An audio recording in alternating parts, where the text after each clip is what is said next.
Corps encourages increased usage of bicycle as means of transportation. Independent National Electoral Commission (INEC) releases guidelines for 2023 general elections. Plus, correspondence on need to know monkeypox symptoms to forestall spread of the disease. Details of these and more shortly. Good evening and thanks for joining us on the news. I am Udwak Ethan. The State Governor Ben Ayade has directed the Special Advisor Technical, Erica Poor, to take over with immediate effect the running of the State Electrification Agency, pending the appointment of a new Director General for the agency.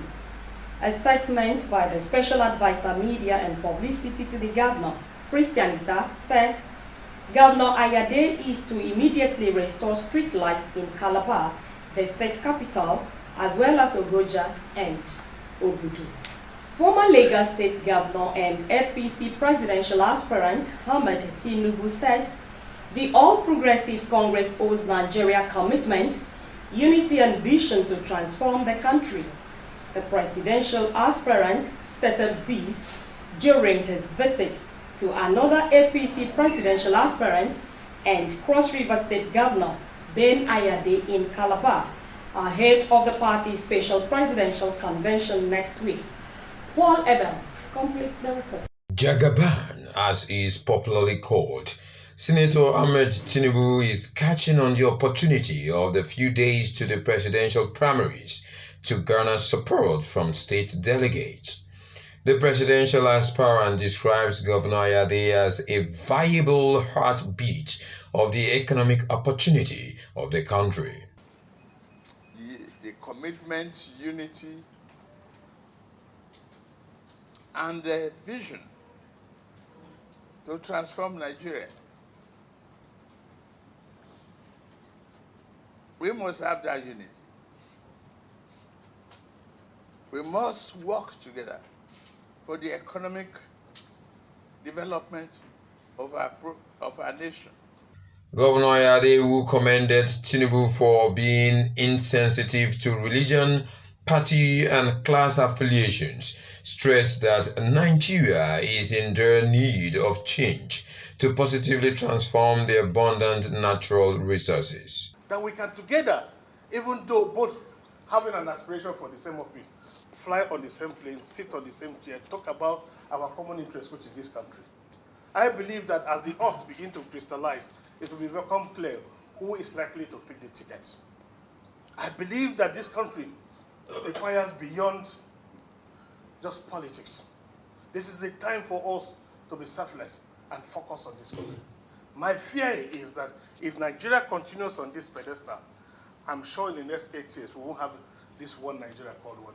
Senator Tinubu also paid homage to the Obong of Calabar and interacted with delegates in the state. In Calabar, Paul Abel, Nta News. Meanwhile, the Lagos State Governor and presidential aspirant on the platform of the All Progressives Congress, Bola Tinubu, says he will pursue the socio-economic and all-round development of the country if elected at the polls. The aspirant made the promise in Abeokuta while meeting the party's delegates to the presidential primary scheduled for June 6 and 7, 2022. Yemi Dalemo reports. The APC stalwart and one of the presidential aspirants of the party, Asiwaju Bola Tinubu, who was accompanied by governors of Lagos and Kano states, said he decided to vie for the highest political position in the country to bring more development to every sector of the nation's economy. The political strategy says he has contributed immensely to political development of the country and supported many aspirants to attain their goals, explaining that he is offering himself for the service of the nation. Ogun State Governor Dapo Abiodun, who described Asiwaju Bola Tinubu as builder of bridges, mentor and dogged leader, promised that delegates from the state will do the right thing at the coming presidential primary scheduled for next week. Our leader, our people have listened to you very well. I'm sure they've digested everything you've said. Rest assured that we will do the right thing. You made a case for why you believe that you have earned this position that you are seeking. Our leader, may God grant you the desires of your heart. A man with several policies capable of re-engineering the course of this nation. Former Borno State Governor Senator Kashim Shettima and Chairman of APC in Ogun State, Yemi Sanusi, say the aspirant will not disappoint the party and Nigerians if given the ticket. In Abeokuta, Yemi Dalemo, NTA News. Still on election matters, it's 2 weeks to the June 18 Ekiti governorship election, and INEC says all is now set for the exercise. INEC Chairman Professor Mahmood Yakubu stated the Commission's preparedness in a meeting with security agencies ahead to ensure the election is hitch-free. On the continuous voter registration exercise that will be suspended on the 30th of June, Mahmood Yakubu notes that the queues are increasing and pleaded with security agencies for proper crowd control. Meanwhile, INEC has released guidelines for the conduct of the 2023 general elections. Away from elections, the State House of Assembly has confirmed the appointment of Justice Samson Mbe Anjo as the President's Customary Court of Appeal, Cross River State. This report is here presented from our studio. The consequential confirmation was granted after the House deliberated on a letter from the Secretary to the state government, which requested it to confirm the appointment of the nominee in line with Section 281, subsection 1 of the 1999 Constitution of the Federal Republic of Nigeria as amended. Members, in their separate contributions, noted that Honorable Justice Anjo has served the state meritoriously, adding that he also has credible credentials which qualify him to be appointed as the President of the Customary Court of Appeal, and voted unanimously for his confirmation. The Speaker, Right Honorable Eten Jonah Williams, congratulated Justice Anjo on the confirmation. He expressed confidence that Anjo will discharge the responsibilities of the new office with integrity and commitment. You are still watching Nta Calabar News at 7. You can equally watch this newscast on our YouTube channel at youtube.com/NTA Calabar. A break now, the news continues shortly. Stay with us.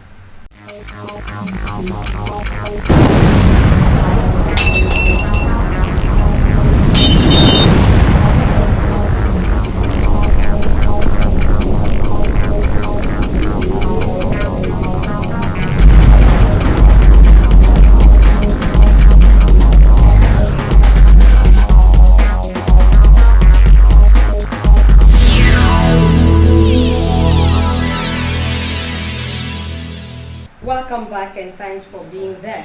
And now to the rest of our bulletin. The Federal Road Safety Corps is encouraging increased usage of the bicycle as a means of transportation, stating that it improves mental well-being and promotes a pollution-free environment. Sector Commander, Federal Road Safety Corps, Cross River State Command, Elizabeth Akinlade said this in commemoration of the 2022 World Bicycle Day in Calabar. Justina April has the reports. World Bicycle Day is marked on the 3rd of June every year to promote the benefits of using bicycle, which is considered as a simple, affordable, clean, environmentally fit, and sustainable means of transportation. In commemoration of this day, the Federal Road Safety Corps Cross River State Command, in collaboration with Kenan Cycling Club, took to the streets of Calabar, sensitizing the people on the significance of the day. Bicycle mode of transportation has been in existence for about 2 centuries now. It has a lot of a way of guiding against some diseases. And again, it is a mode of transportation that is environmental friendly. You know that it does not generate any smoke, and so it makes the air cleaner. While promoting the use of bicycle as the safest means of transportation, some cyclists advocates the creation of a different pathway on Nigerian roads for the riding of bicycles to avoid accidents. I've been riding bike for over 20 years now. This issue of people having cardiovascular diseases, diabetes, and even hypertension is a thing that I cannot associate with. If you're driving a car and you see somebody riding a cycle, you make way for him. Ensure that you take into cognizance the safety of others. The 2022 World Bicycle Day is on the theme, Our Planet, Our Health.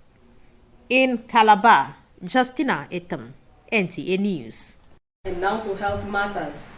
Although the state government has clearly stated that there is no active crisis of monkeypox in Cross River State, the need for requisite precautionary measures become imperative to forestall possible outbreak.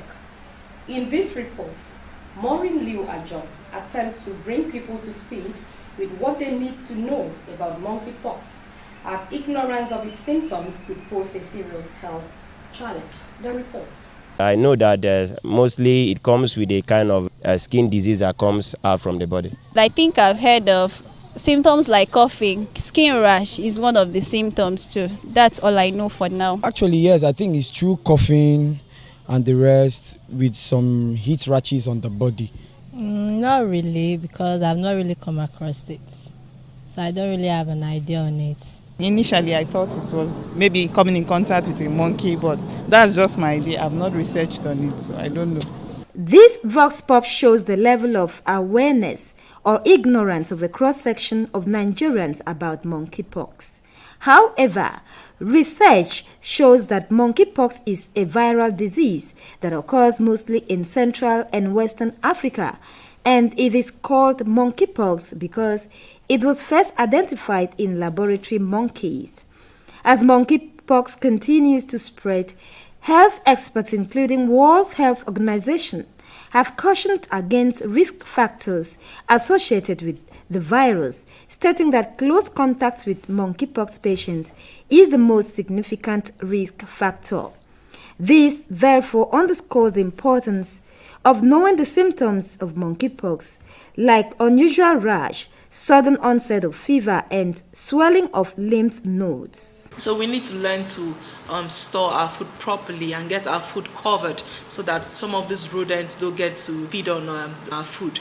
So environmental hygiene is really key, because that will help prevent issues of monkeypox or other diseases. But most importantly, we need to make sure to always wash our hands, because hand washing is key. Because in washing your hands, you're going to prevent so many diseases, including monkeypox. Already, the Federal Ministry of Agriculture and Rural Development is also warning Nigerians to desist from consuming bush meat, including rodents and others, in a bid to ensure the situation is contained and brought under control. Experts, however, advise all Nigerians to watch out for any pox-like lesions seen on humans or animals, and immediately report same to the nearest human or veterinary clinics. In Calabar, Maureen Leo Ajong, NTA News. Still on monkeypox. As of 30th May 2022, 2 cases of monkeypox had been confirmed, with 6 other suspected cases reported in the Federal Capital Territory, FCT. Aisha Ali brings us up to speed on the proactive steps toward tackling the zoonotic disease in the nation's capital. For World Health Organization, the effort has been from containing one epidemic to another. While countries are still battling with the COVID-19 virus, another public health challenge, monkeypox, is being contained in some countries around the world. As of 30th May 2022, 66 suspected cases with 21 deaths confirmed at the national scale. Yeah, and we know the source. We know how to prevent it. So if we avoid this coming into contact with these rodents and primates, which are the natural host, certainly you break the transmission. A zoonotic disease transmitted from animal to human, then from human to human, according to Dr. Sadiq Abdulrahman, has an incubation period of 2 to 4 days. This recent outbreak has seen about 7 African countries affected, with over 100,000 cases reported, with emphasis on physical and environmental hygiene. Avoiding contacts, especially with these strange animals, they are starting, they are being hunted killed for food, hunted them for food. They call them bushmeat, which is very popular delicacy. Dr. Sadiq debunked the alleged statement from some developed countries saying Nigeria has laboratories that could be a threat and also promoting the spread of the virus. It's a biological warfare emanating from labs, so maybe from the claims that it's been sponsored by some countries. That is far from the truth. While countries are on top of the game in containing this virus, World Health Organization, on the other hand, is working on monkeypox vaccine. In Abuja, Aisha Ubali, NTA News. Away from monkeypox but still on health issues, the Federal Capital Territory Administration has flagged off free eye surgery for cataract patients in Kwali Area Council. Secretary for Health and Human Services Secretariat, Dr. Abubakar Tafida, disclosed that 500 indigent patients are to benefit from the pilot scheme.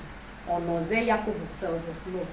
Cataract is a health challenge caused as a result of the eye lens becoming too cloudy, making it difficult to see at night, which can lead to blindness. Medical experts believe that the clouded lens can be removed through surgery. It is against this background that the FCT administration, in collaboration with other development partners, is embarking on a free eye surgery for cataract patients at the Kwali General Hospital. This same procedure within Abuja is costing 150,000 to 200,000 naira, but we are providing it here free. And even when this exercise terminates, we intend to continue with these operations at highly subsidized price for people to come and benefit. The Etsu of Kwali, who commends the FCT administration for extending the medical outreach to his domain, appeals that the gesture be sustained. People of Kwali are so happy today again for the presence of the kind of attention this administration is always given to Kwali community. The development partners provided the consumables with the support of the FCT administration. Onoze Yakubu, NTA News. A new strategy for ensuring objectives of the World Summit on the Information Society Lines, WASIS, has been unveiled at the ongoing summit in Geneva, Switzerland. The chairman, Professor Issa Ali Pantami, says his vision is to shift focus from summit events to carry out sets of activities throughout the year. These, he believes, will enhance stakeholders' ability to achieve the objectives of the WASIS action lines, using the presented reports of the high-level tracks as baseline and launchpad for year-long activities. Professor Pantami emphasized that the World Summit on Information Society action lines are crucial for achieving sustainable development goals. Therefore, it is important to continue to align the process with the 2030 Agenda for Sustainable Development. Part of the Federal Capital Territory, we say, has remanded Peter Nwachukwu, husband of the late gospel singer Osinachi, in the Kuje Correctional Facility, pending the hearing and determination of the homicide-related suit instituted against him by the Attorney General of the Federation and Minister of Justice. The presiding judge, Justice Ngozi Nwozu-Iheme, gave the order today, Friday, after the defendants pleaded not guilty to 23-count charge bordering on domestic violence and homicide. Justice Nwosu-Iheme ordered that the defendants be remanded at the Kuje Correctional Facility while trial was adjourned to June 16 and June 17, 2022. The justice equally ordered accelerated hearing in the matter. Nwachukwu's wife died on April 8, and many of her colleagues had accused her husband of subjecting the deceased to domestic violence, suspiciously leading to her death. But before we go, a recap of our major stories. Federal Road Safety Corps has encouraged increased usage of bicycle as means of transportation. This was in commemoration of the 2022 World Bicycle Day.